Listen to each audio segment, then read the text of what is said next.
Hi guys, welcome back to our channel. आज हम आपके साथ शेयर करेंगे एक बहुत ही चटपटी सी रेसिपी जो कि है चीज़ आलू टिक्की। तो आइए हम इंग्रेडिएंट्स चेक कर लेते हैं। यहाँ पे हमने ले लिया है बॉइल्ड आलू, प्याज, चीज़, नमक, चाट मसाला, थोड़ी सी चीनी, कॉर्नफ्लावर, पानी। अब हम सारे इंग्रेडिएंट्स को अच्छे से मिक्स कर लेंगे। आलू टिक्की का कोट बनाने के लिए अब हम पानी में थोड़ा सा कॉर्नफ्लावर घोल लेंगे। अब हम आलू के मिक्सचर को टिक्की का शेप देंगे।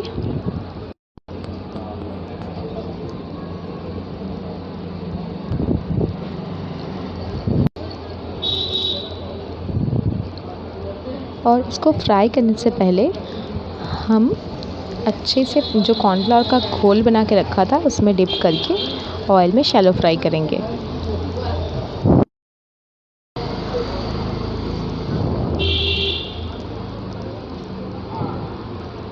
इसको हमें गोल्डन ब्राउन होने तक फ्राई करना है।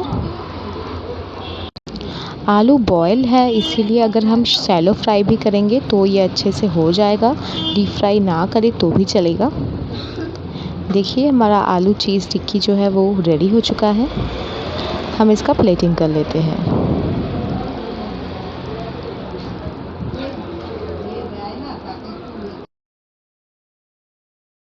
देखिए ये रेसिपी जितना ज़्यादा हेल्दी और टेस्टी है उतना ही ज़्यादा क्विक बन जाता है। तो आप अपने बच्चों को स्नैक्स में ये सर्व कर सकते हैं। अगर आपको हमारे वीडियोस अच्छे लगते हैं तो प्लीज़ हमारे चैनल को लाइक, शेयर और सब्सक्राइब करना बिल्कुल ना भूलें।